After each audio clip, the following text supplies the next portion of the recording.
All right, welcome back, Chelsea fans, to another episode of the London is Blue podcast. That is right, your third choice host with the most. That is I, Nick. We are back with a very, very special episode, a little bit different episode this time.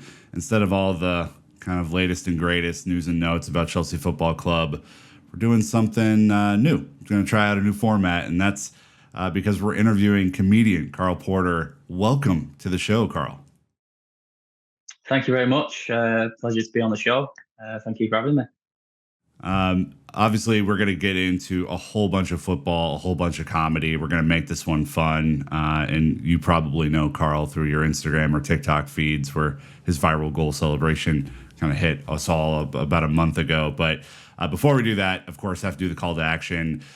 We exist thanks to you, right? So if you're looking for ways beyond listening to this particular podcast to support us, leaving reviews on any of the podcast apps is a huge way to do that. Apple Podcasts or Spotify.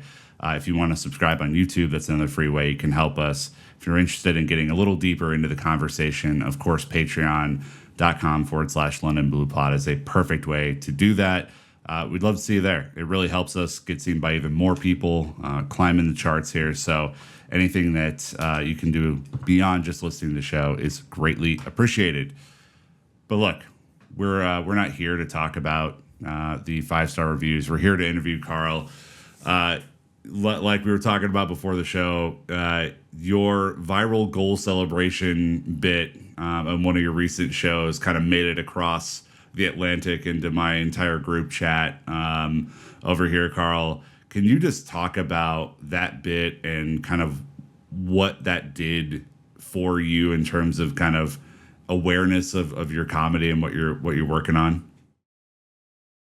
Yeah, so obviously I'm a really, really big football fan. So I watched football growing up, and I used to kind of like mimic goal celebrations like for hours, which is kind of sad just in my own room. But I'd just be very committed just to try and perfect something. And obviously I used to work in a football stadium as well. So whilst doing that and comedy, I thought I was getting bits off, seeing managers and players do different bits on the field. And then I was able to get the slow motion goal celebration because I just feel like when you watch the slow mo camera angles of even if it's a manager celebrating a football player, you see there's so much emotion, expression.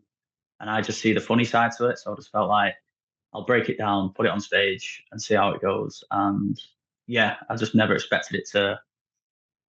I mean, traveling over to your side is crazy. I mean, considering how global it's gone. But yeah, it's been a whirlwind of a lot of emotions. But I've enjoyed it. Can't complain. And yeah, just enjoying it all. There are a lot of different parts of the slow-mo celebration that really make it stand out. But I think the one that I screenshotted here in the script, where you kind of turn, once the goal goes in, the imaginary goal goes in, and the eyes get super wide, is what I was like at that moment. I was like, holy shit! Like you just nailed every human emotion that could possibly happen on the way. I just thought that was brilliant. I mean, how many times did it take for that to really take hold as a part of your bit? I mean, it's because obviously I'm a physical comedian, so obviously it's all about my expressions and physicality on stage, how I deliver my jokes. But with that particular bit, because a lot of people ask me how much do you rehearse it, but I don't actually rehearse it. I go on stage and I just keep developing it. So VAR's involved really, because nowadays it's hard to celebrate goals. Do you know what I mean? When you see a header or a cross and a ball, a goal goes in, it, that look was kind of to look at the linesman to say, and no, like obviously imaginary in my mind, I was like, oh, there's no flag. So I'm like, and I can celebrate then, I can do the goal. So it's definitely based on nowadays of football where you can't be too careful where something might, because you see a lot of players celebrating and then it's a bit embarrassing when they turn around and it's offside and you're like, so yeah, VAR is definitely involved. Obviously this joke, I mean, has made the rounds and even got you invited to the EAFC launch in September. I mean, talk us through that. I mean, it just seems like that was such a captured the moment perfectly. The joke had kind of made you viral across the internet, and then the biggest football video game across the world is like, hey, why don't you come over to the launch event and meet all these legends? Like, what is that like? Yeah, it's so bizarre because I'm just a normal, normal people. It was EA Sports official page reached out on Instagram, and I just, when you see the blue tick, I was just like, hey, look at this. I was just like flabbergasted, because I mentioned like I'm a huge footy fan, so they kind of said, do you want to come down to the event, enjoy everything the night, but also take part? Where I basically went on stage and recreated the goal celebration with the host of the night, young Philly and Harry Pinero. Uh, yeah, it was just something different, like a dream, because it was just like I said, like that's the highest football, where it's, you mentioned, the biggest video game in the world, and then it was just being able to enjoy that afterwards, like just the antics of everything, the people who was there. You had your Thierry Henry's, Ian Wright, Rio Ferdinand, Enzo Fernandez was meant to be there, but he didn't turn up because obviously I'm a Liverpool fan, so I was going to have a word and say, why have you gone Chelsea? Liverpool. No, no. But yeah, no. Overall, it was just a unbelievable, unforgettable night for me. It was definitely up there as literally one of the best nights for sure. Who was the best or most surprising person that you met there? Whether it's a football legend or another comedian or an actor or someone, like who is the best or most surprising person you met? I've got to obviously shout out to Thierry Henry. I think he's the Yeah. greatest Premier League striker of all time. I remember we had this. There was like a VIP balcony, and I had a plus one, which was my fiance. She came along, and we were in the same. We were on the balcony with like Henry, Ian Wright, and I remember walking up after I'd done my bit on stage, and not saying they spoke about it, but I saw Henry and Wright kind of take a look at me, talk to each other, and then kind of like as if they acknowledged me. Whether that's just my imagination taking over, I was just like, oh my god, babe, the goal celebration kind of thing, and then and Thierry was getting off. He was just about to leave. I think he was the earliest one who got off. And just before he left, I was a bit of a fanboy where I was like, Thierry. And like, bless him, he turned around and I was like, oh, can I get a picture? And he was just like, yeah, not a problem. So that for him, definitely. But there were a lot of football uh, people there as well. Do you know Steve the Madman and Expressions, people who, yeah, so those guys were there. There was a few Cypher there. They were really cool to meet. I think, nowadays with social media, they're all over YouTube and everything. You always see them dotted around. So to see them in person, and a shout out to young Philly and Harry Pinero. They were like genuine top guys and made me feel comfortable, welcome on stage, and just had a good laugh. So all around, yeah, there was a lot of people who it was a blessing to meet.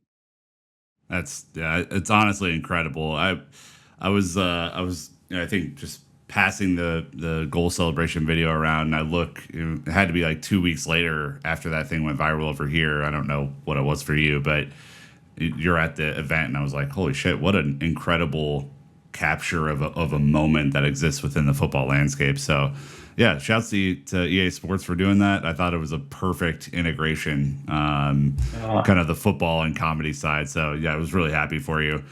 oh, thank you. Yeah. For our supporters of a blue persuasion, your joke that got passed around the most over here was your impression of the famous Gary Neville goal call from the 2012 Champions League semifinal, the Torres goal, where he, in your own words, makes an orgasm noise while the goal is going Yeah. in. I Yeah. mean, like, dude, I will be honest with you. I watched that with my best friend Joe back home in 2012. And we are thousands of miles apart at this point. And I remember that going in. I was like, that was such a weird, it was such a weird Yeah. goal. What is going on with this? And your impression was so perfect. It brought me back to that moment. How did you think of this? Because I thought this was only like a Chelsea fans remember sort of moment, but how did you think of this?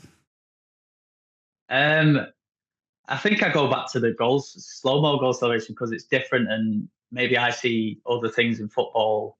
What I take to it more like where people don't really look at that. You know, like when you watch like a film, people, you know, reminisce like the main quotes of the film. I do something really, really obscure. So I think commentary for me anyway in football is like a big passion. I do like to listen to different, you know, like if it's Spanish, American, and then just bizarre stuff like that with the, because I don't know, maybe it's a Chelsea fan thing or just in particular where you really sit back and listen to that commentary. Like it shouldn't be allowed in some sense, but I just find it so obscure.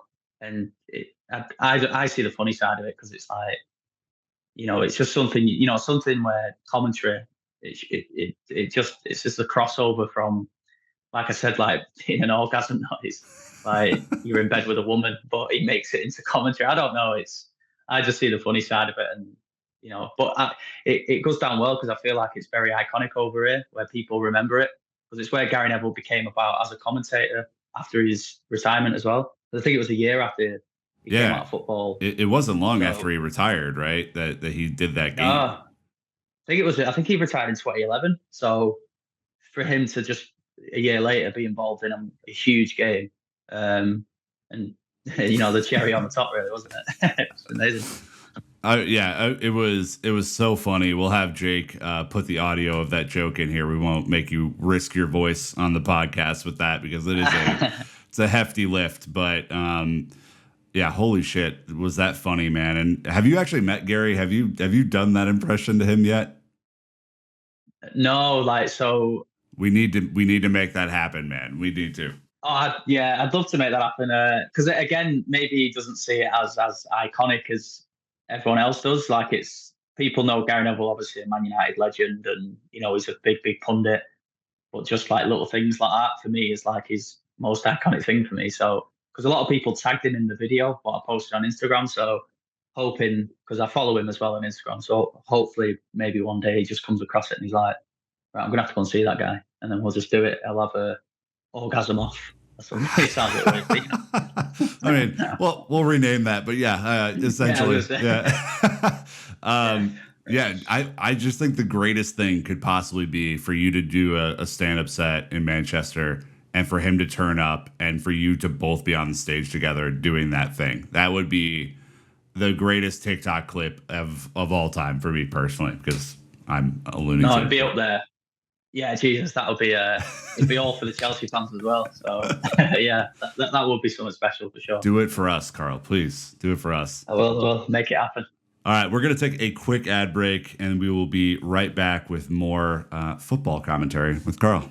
All right, Carl, obviously you have turned some of these viral moments into kind of a more robust comedy circuit schedule. Can you talk a little bit about what you have coming up over the next few months and where people can find your work if they aren't, let's say in the UK?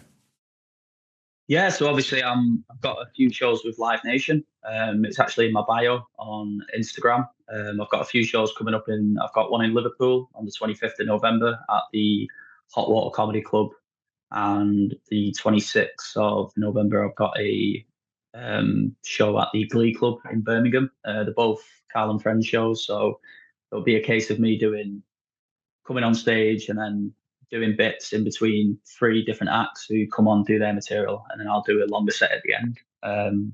So yeah, you can find me on Instagram at Karl Porter Comedy if you obviously want to click on the link and get some tickets. Do your full sets ever make it on to YouTube or anywhere that folks in the States can get access to them? If so, we'll link it out. Obviously, we'll link to your Instagram and TikTok and stuff like that. Yeah, so YouTube would be the best bet because obviously comedy clubs who have performed that, they tend to post videos as well, like from their account. So I think if you just type in Karl Porter Comedy, most likely the videos from different sets will come up, and yeah, you can find the material there. Awesome. Well, I think you mentioned this earlier that you're a Liverpool fan, but I believe you grew up in a different city within the UK, and so I'm curious. Growing up in Manchester, how did you become a Liverpool fan? Yeah, it's very bizarre. It's you know, as soon as you say it, I had to ask. I'm sorry. oh no, not a problem. it's a weird one. So my two older brothers and my twin brother, they're Man United fans. Um, they stayed loyal, I guess. I don't know. But I kind of got into football, whether it was a bit later. So when I was like 9, 10, because, people tend to just be fans from when they come out the womb. But, I just kind of, it was watching Gerrard and Owen link up together.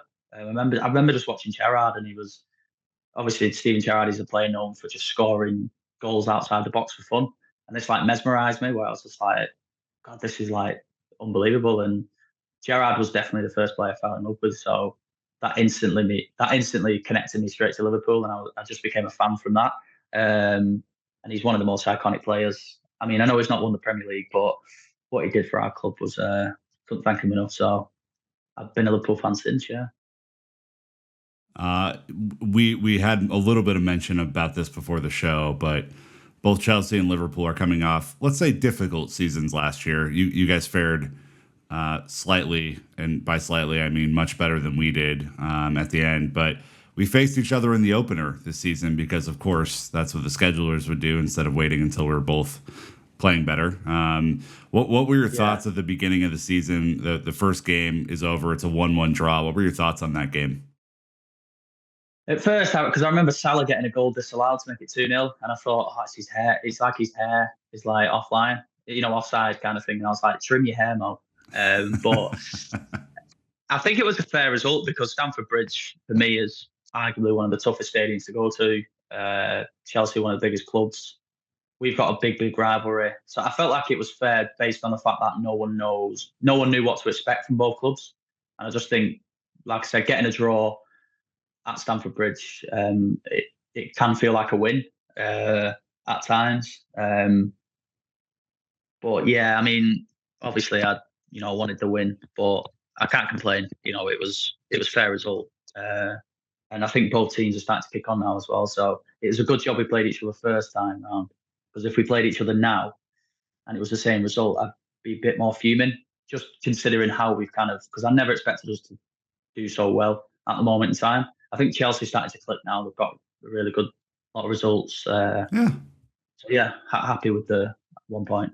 Yeah, I think looking back on it, it was probably fair. It was one of those games. It's like first games of the season are always super intense out of the gates, and then the second half comes around and everyone's not fully fit and leggy, Yeah. and mistakes can happen. And there were a couple of almost shouts in the second half for different things, but at the end of the day, I thought it was a good performance by our group. I was relatively pleased with it, and we're finally clicking into gear a little bit, which is good. But let's talk about the league really quick. I mean, the league is for the last 7 or 8 years largely been dominated by City. Um, hard to see it going different ways, even with the current form table. I mean, what are your thoughts on the league this season? More competitive than last year, where City did eventually catch Arsenal and gazump them with like a month left in the year, or do you think that this is going to go down to the final day, kind of like 2 or 3 years ago? Um, a lot of people are saying we're in a shout to maybe challenge for the title, but I don't want that Tottenham game to come and bite us where we lose by a point again, because we've had that a few times with City where I think we finished 3 seasons with 90 plus points and only won the league once. But I feel like it's more competitive. I feel like it gets more competitive every year. There's always teams coming out of nowhere, like Brentford last year. You've got, Brighton are always up there now. I think they're a top six side at the moment. Newcastle, obviously strong. Newcastle as well, of course. Yeah, they're Champions League football. They're on amazing streak. They're scoring goals for fun. But I do, when it gets down to the nitty gritty, City just have these periods of 10, 15 game win streaks, which is just normal to them. Like I said, I used to work at the Etihad from 2015 to 22. So, I was just in the core of Man City, just naturally winning all the time. And they just know how to get it done. They've got Pep, like three world class players in each position. They're ridiculous, aren't they? But, you've got to just take your hats off to them. They're just so, so good. Does the league Well, annoying as winner well. have more than 95 points this year? Yeah, I think if it's City, I think there'd be more competitiveness maybe from like Arsenal. You feel they should stretch a bit more with the money to spend. Um, Chelsea are. It's a bit difficult to know where Chelsea will be at the end of the season because they have spent, I think, the most money, I guess, over the last kind of year and a bit. But it's all about gelling, clicking. Man United, they're a bit weird. I don't understand where they've gone. They've spent money again, and they just. I mean, it's amazing what's happening with them, but it's confusing. It's amazing. I was about to say, you're probably loving it. Oh god, yeah, yeah. I'm actually going to Liverpool United game at Anfield in December, so hopefully it can be 7-0 again. But again, Liverpool as well. I think I'm quite surprised how well we've kind of lifted off. So it's interesting to see where we can go as well. But I think when it gets down to it, City will, get 90 points without a shadow of a doubt for sure. Yeah, I think my analysis at this point is that the league's going to be more competitive. It will be more competitive for longer. I think City will eventually win it because they just have more horses than everybody else. But Yeah. I don't know if this is a year where I don't know if they get 95 points this year. I think there could be slip ups. I mean, they've already had a couple so far. They usually start pretty slow, which is not a weird thing for Yeah. them. But I think it could be that this is like a 91, 92 point wins the league sort of scenario because as annoying as it is, like there are just more teams in that top 8 now that can hurt you than there have been previously. No, no, definitely a good point. I think, like I said, you got Brighton, Newcastle are consistently up there now. Along with Brighton, you'll have. I just think even teams like I'm trying to think like Wolverhampton Wanderers. They're a team who, Yeah. they're doing particularly well at the moment. I think Palace, they've got the most clean sheets, so it's tough to score against them. Um, and then just obviously all the big teams as well, like Tottenham. uh, For some Out of mad reason, they're nowhere. doing amazing. Yeah, it's pretty weird how they're doing so well. But again, I think no one expected them to do as well because Harry Kane left. And to be fair, I was kind of like, well, they're going to be bottom table. They're going to be a Chelsea from last year, in terms of where they're going to finish. I just don't see anything. But fair play to them. But I think the big It won't problem with last, those. Carl. It won't last. It never No, does. no, no. It actually won't last. But I just think if they get an injury to Madison, Son, Basuma, they're not like the big teams. That's it. They'll be hurting for sure. All right. So, who in your mind wins the Golden Boot this year? I mean, my man Salah's going to be up there. The guy just does it season out. He gets a lot of hate whether he plays for Liverpool or not. I mean, you probably hate him because he was at Chelsea 10 years ago. I don't hate him. It just didn't work Oh out. no, that's Yeah. yeah, no, fair play. There's a lot of people who are a bit like, Mm. I mean, Earl and Haaland obviously will be the big shout, but it'd be interesting to see how he consistently goes without De Bruyne because he fed him a lot last year. Does he need an assister? Can he maybe? Because I was watching an interview with Ronaldo recently, and he said he needs to be more creative and getting goals for himself rather than relying on Hmm. from the wings, I guess. But the guy's still so young, so But I think like Watkins, he's a good shout. I feel like he may be up there. Maybe Isaac from Newcastle. There's quite a lot. Just yeah, Aston Villa didn't mention them. I think they're going to be a force to stop this year. I think they'll do really well if they keep everyone fit. Yeah, Watkins and Son were two that I think like if they are able to stay healthy and their teams, I guess overachieve, relative to where we Yeah, thought they'd definitely. be, could be in there. It's hard to overlook Holland though. I mean, it's just I'll say he's I'll be biased and say Salah. I think he okay. may get it this year. I don't know if he stays fit, but the African Cup of Nations come up, don't they, in January? So AFCON is a big deal. Yeah, it's a point against your pick right there. So, yeah, kind of shot uh, myself in the foot there, haven't I? Yeah. all right, pick the top four. Who makes the top four? Who's the league winner? In order, Yes. right? I'll say City win the league. I'll say Arsenal second, Liverpool third. I would say Newcastle fourth. Yeah, I think that's a fair point. Fifth place for who gets the additional Champions League spot. I mean, I like to say Villa or Brighton get it, but you know, when it comes down to it, 38 games, it could be Tottenham.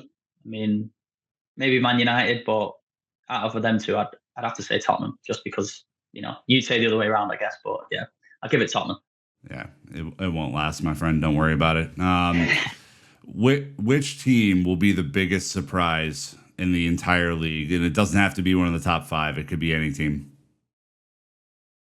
I mean, surprises can be good and bad, by the way. yeah. um, I reckon, I don't know if I'm being a bit delusional here, but they're not in the relegation spot at the moment, but Luton Town, I mean, if they finished 17th and stayed up, that'd be huge. Like they won the league. Yeah. That'd be something I'd love to, because I always love seeing newly promoted teams come up. I hate when it's Norwich, West Brom, Watford. It's the same. When I saw them come up, I was elated. I was like, it's so good to see a different team, and this kind of team. They've got like houses for the stadium, haven't they? So going into your back garden. So that'd be some story if they stayed up for sure. Yeah, be huge. Yeah, it'd be huge for them. I'd love to see it as well. Love to see Everton go down. Honestly, the scenario is not that far off right now. They look, if they get the points deduction, I don't know if there's any way they come back from that. No, it'd be amazing. Christmas come early.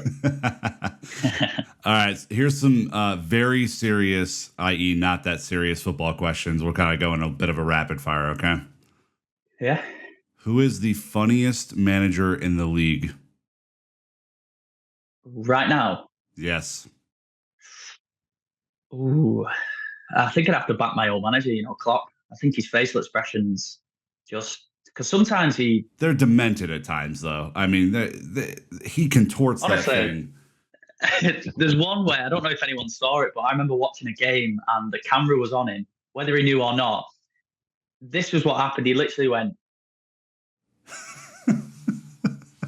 I just found it like I was literally looking at my missus laughing, going, "What is he? What did he realize he left the oven on? I don't know. It was hilarious. Like I just think, and even when I remember this. When we beat Everton in the last minute and he ran on the field, like that. Like when it slowed down, it was like he kind of turned and his cheeks like went, and he just like legged it on the pitch. I just think his expression. It's like his jaw doesn't like work properly, and it goes. Like it has a free form bottom jaw where it can kind of do whatever he wants. Like I've never seen someone's mouth be able to move side to side. I was like, what is happening with this guy? It's amazing. It's just that's what I say. I always wait for the slow-mo shots, and every time we score, he'll be the last one on, and it's just these expressions. Tell a pigtail. I'm like, what's going on there? I love it. Yeah, I'll tell you, Jurgen. All right, so I'm sure you remember this because you remember obscure football things. The famous Mourinho v. Wanger tie flip fight that happened in 2014 where Mourinho was jabbering at him, Wenger comes over and pushes him. What is your guess as to what they said to each other in that moment? Oh, I mean, I have a weird imagination. Maybe it was something about he was in the toilet last or something where he was like, no, that was you in the toilet last. And he was like, no, it was me. And then the pathetic kind of push and flick of the tie. It was, maybe something really just petty. But again, my mind speaks. We need to do Mad Libs on all these weird moments. Yeah. Which Premier League team is unintentionally funny and why? Well, it's got to be Tottenham, hasn't it? Because they believe they're going to do something. Every year. Very serious. Yeah. And don't get me wrong, we went through a point where it's like we'd win 3 games and it's like we're going to win the league. But, we always tend to win trophies in periods. I mean, but Tottenham have 16 years coming up now. They haven't won a single trophy. So I think when they kind of get going like this season, I think a lot of their fans are definitely thinking, we're going to win the league. It was like the Champions League final. It was over in 60 seconds. It's like they believe they're going to do something. They're so adamant that it's their time, and then some some sort of moment happens where it's just like, no, no, no, that's funny. Come on, don't kid yourselves. Don't kid yourselves. It's not going to last, boys. No. We talked about Gary Neville earlier. Which other football pundits give you the best ideas for material on stage? Oh, my favorite pundit is Roy Keane. I Just just the I love angriest how dude ever. honestly, like it's amazing because it doesn't matter what's going on in the game. He tends to come in at last point, and that's where you're looking forward. Like you'll have your Nevilles, Carragher's, Richards giving their points of view, and all of this time when they're like, "Oh yeah, yeah," he's just sat there ready with a pen, like shocking.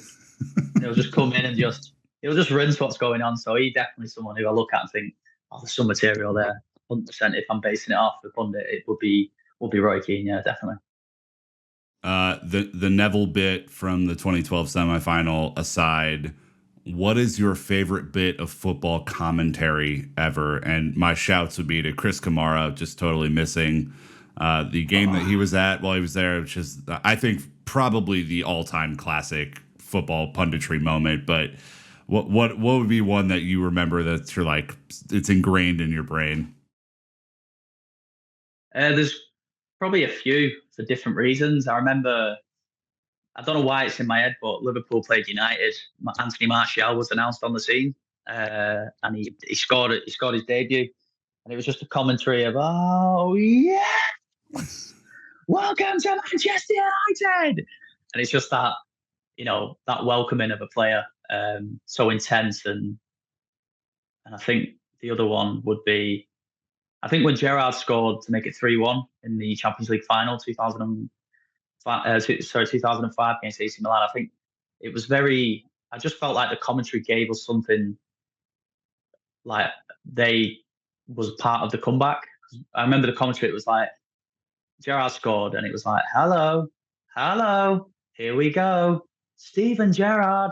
There's a doubt of grain in it, Milan's mind," and it was really hair stood on the back of my neck, and I was like, something special is going to happen here, and that'll always stick in my mind because I think from a Liverpool fan, it's definitely the greatest night as a Liverpool fan. 3-0 down, end up winning the game. Just stupendous. Yeah, Which referees are most likely to get the Karl Porter treatment in the future? none of them. Not worth it, huh? Nah, I hate them all after that Tottenham game. It's gone a bit downhill. Maybe if we're talking all referees, maybe the Italian back in the day. Remember Oh yeah, the bald guy, right? got his name, ball guy, eyes wide. Super intense. He's like the goat of refereeing. But Yes. yeah, he was special. Yeah, yeah, definitely. Yeah, I'd say him. Sure. We did hear the VAR commentary of the moment you just referenced in the Liverpool Tottenham game. Thinking about ways to make that better, how could a comedian add some value to those audio clips? Can you guys do some creative direction for how they are speaking on camera, or maybe make some jokes in between? Like, what would you do with those moments? I'd probably make some sort of impressions and sound effects of it. I guess pretending to say like if they have to swim to the bottom of the ocean or something to get the results. So I'd be like having a bit of it, maybe have a little just delaying it, and then maybe having a Roy Keane voice over it as well, maybe talking. But yeah, just proper try and get a laugh out of it, whilst fans are on the edge of the seats, I guess. Yeah. All right, which footballer do you want to get absolutely hammered with, and why? Current or past, doesn't matter. I was thinking about this because I thought it wouldn't be Ronaldo or Messi because they don't type me as a drinker, and it wouldn't be a sort of The goal is to have fun. drunken vibe. Yeah. Yeah, I think based on from a Liverpool player, I say Andy Robertson. I think he's a bit of a menace. He's a bit of a wind-up merchant. I just feel like he'd be a really good banter sesh, having a few drinks with him in Scotland or a day session. I think he's got some stories to tell. He can definitely get on people's nerves, but in a good way, and just wind people up. And that's the sort of night I tend to want to have with a football player. So yeah, Andy The, Robertson. the Scots are always a good bet in that regard. 100%. Yeah.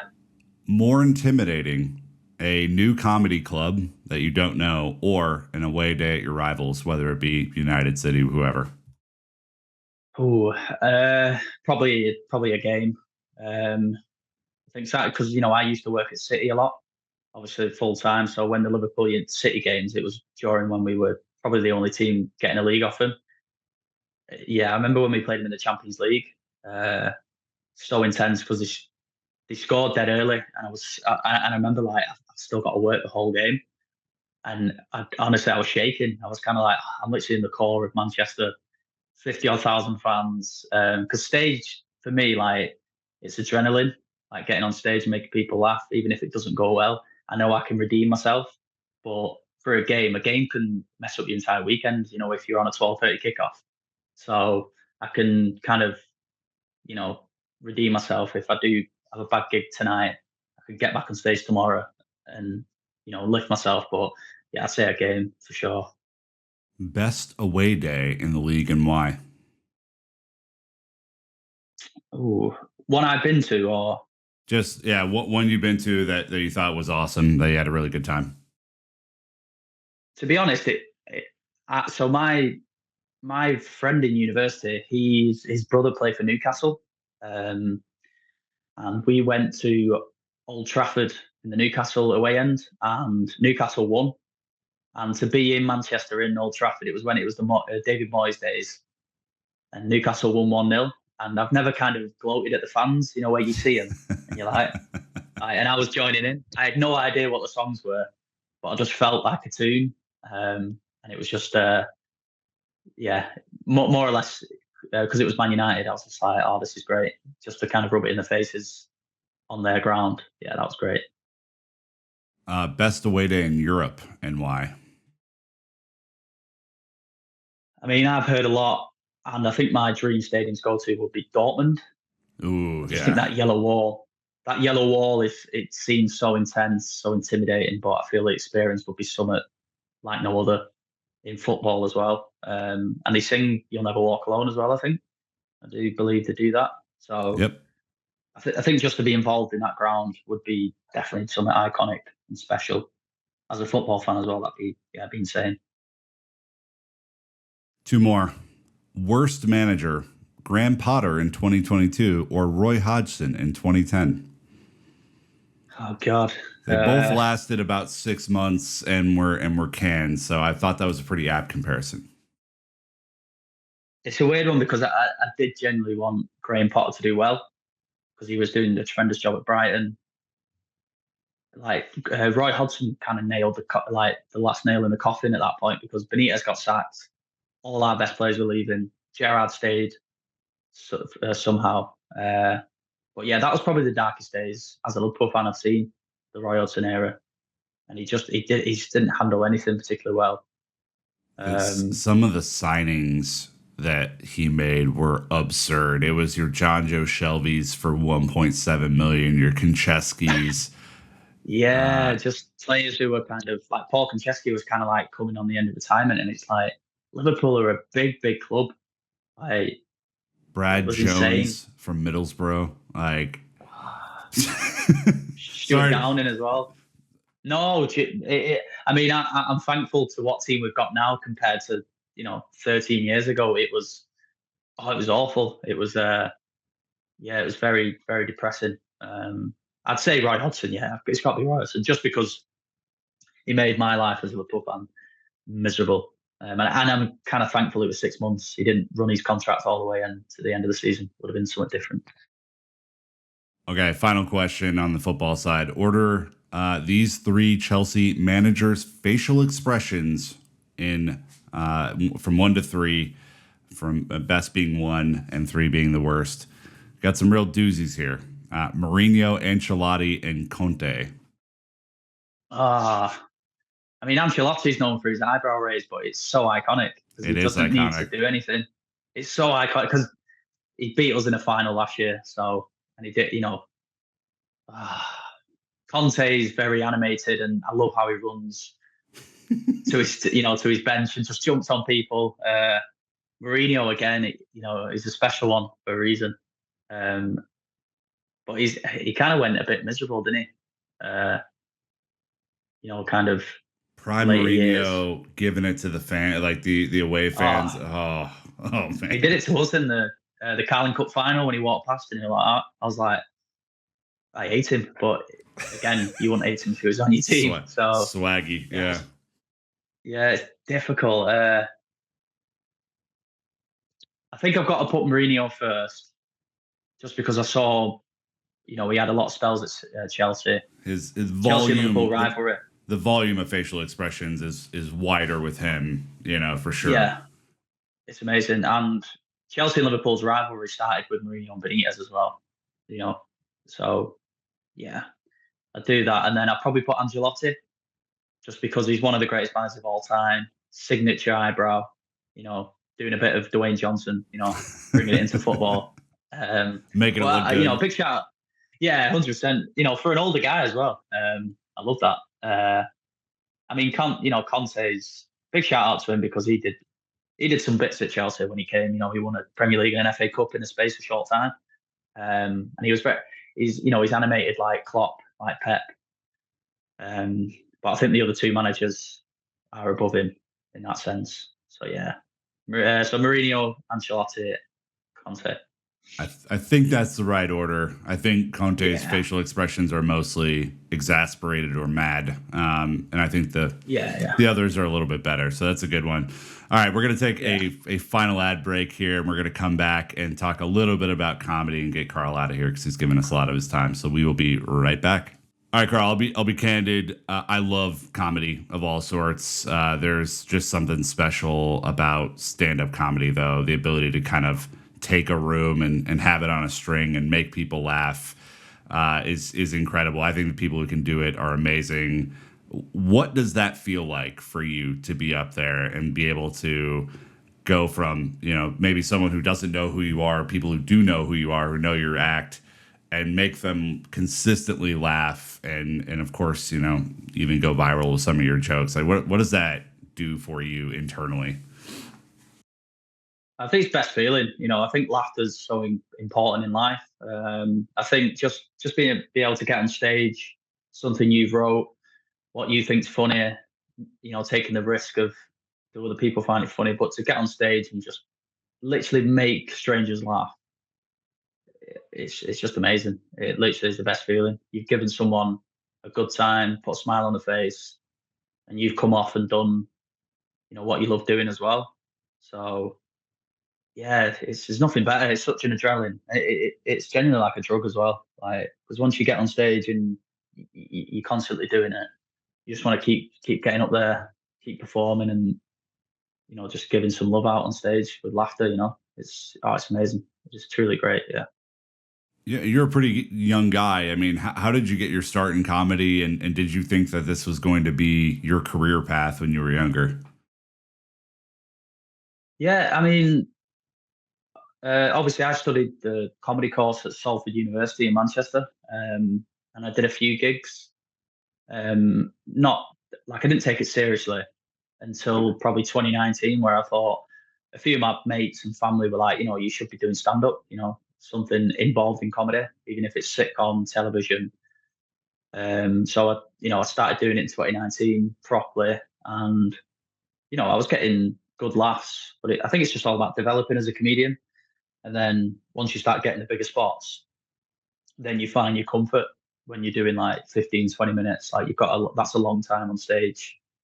And I think you kind of find out there and then if you're ready for it, because if you can keep a crowd entertained and concentrated for that long, you definitely belong there, I'd say. So yeah, probably like 4 years fully doing it. Yeah,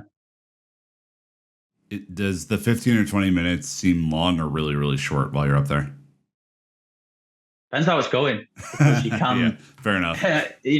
because I've had gigs where I've it's gone so well that I've come off and I'm like, oh my god, like I overran by 6 minutes, but because I was having so much fun, I forgot about the time. And sometimes you can get a bit in trouble at big comedy clubs where they're like, we've got a time limit, but you kind of like, oh, I just felt like I was on fire, or I just felt like it was going so well.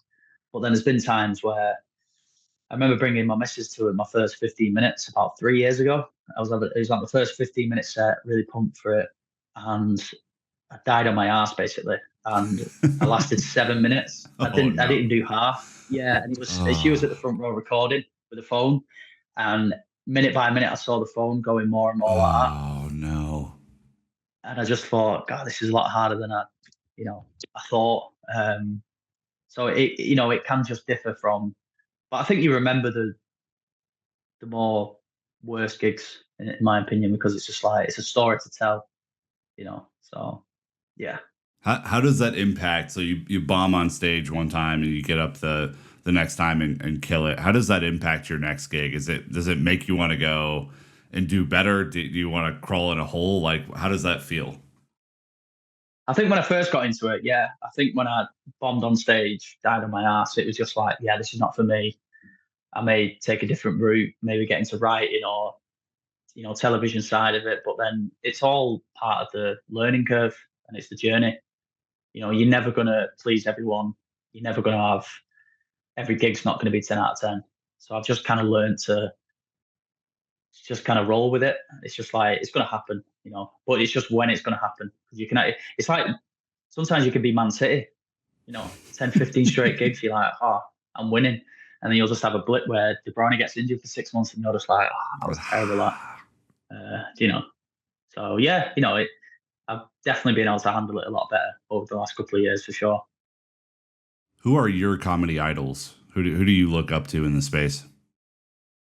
Lee Evans, you heard of Lee Evans? Yeah. He's definitely my idol. I remember, I think I first started when I watched actual proper stand up for the first time. It was Peter Kay and Lee Evans, but I was drawn to Lee Evans so much. Like I just instantly fell in love with that guy. Like watching him on stage, what he does for 2+ hours every single night for a tour for like 6 months, it's insane. His energy is just there's no one close to him for me. I think he's the greatest ever, just based on him being my hero. And I've there's like Peter Kay as well. He's northern, like northwest of England where we live. Everything he does is everyone's done it. Hits Like, you at home. Yeah. yeah, you've been in a moment where it's like, oh, I've done that with the with the milk or something. So them two for me, yeah. But Lee Evans is definitely like I'd say he's my idol. I can still watch him to this day. When I've watched his DVD for like 100 times, and I'll still laugh. Like, it's just the best. What is your favorite stand-up special of all time? Would that have to be on Netflix or No, just would I pick a DVD? yeah, Or yeah. Anything you want. I mean, mine are kind of all over the place, but like 2002 Dave Chappelle live at the Fillmore is one that I'll just like never be able to forget. okay, I saw that in high school, and I was like, it just opened my eyes to a whole new world of sort of laughter yeah, and comedy. You know. yeah, no, it's fair. Yeah, I'd probably go back to Lee Evans. I'd say his Scotland tour in 1998. I think that's one of the best stand-up of all time I've seen. I just think he's in his prime. He's like I think he's about 35 there, and everything he says is honestly he's got the crowd in the palm of his hand from minute one to the last minute, and everything he does is just impeccable. Just a pleasure to watch, and I knew when I watched him, I was just like, oh, that's the sort of comedy I love, and that's what I want to do. Like I said, I can watch that straight after this podcast, and I'll be in tears watching it. It's just memorable for sure. Yeah. Last question. You mentioned earlier that you're a physical comedian. You obviously complement your jokes with like kind of perfect physical movements that takes the audience along the journey that you want them to go on. When I first saw your goal celebration, it kind of reminded me of the Robin Williams invention of golf bit, Oh, where he wow. takes and not to obviously not to compare you guys or anything like that, but I think just Oh, like the yeah, yeah. physical style of everything that you put into what you're doing. Do you have like a methodology that you go through to mix in the physical bits to the stories that you tell? I mean, the other one was kind of the train story that I love that you tell, where you kind of evaded some not so Yeah, nice guys on the train, and then it stopped for service, and I was like, man, that's just perfect. yeah. I think that's like all I know in comedy, where my kind of style is to go on stage, present myself by saying a certain topic, a subject, and then just acting it out. And it's kind of natural to me. Like, fortunately, it's naturally where I can say something like, "Oh, have you ever seen that guy deadlift at the gym?" And I'll just act it out, and people can kind of get plugged in to see, "Oh yeah, I've seen that guy. Oh yeah, that's what he does." They kind of like get involved where they're like, "Yeah, I've seen that happen before," and that's just me basically saying it and then doing it on stage. So the jokes come from the body, if you like, yeah. So I mean, it's easy enough for me, yeah. It's a gift. I mean, it really is to be able to do that. And Karl, look, man, we've had a blast having you on the podcast. Obviously, hope it's the first of many times. But congratulations on all the success, obviously, and look forward to seeing more of you as you do more gigs. Thank you very much for having me. I had a really good time, and yeah, definitely love to come back on for sure. Thank you very much. Awesome. Look, Chelsea fans, go follow Karl on Instagram, on TikTok, on YouTube. Make sure that you're giving him love after this episode. And until next time, you know what to do. Keep the blue flag flying high.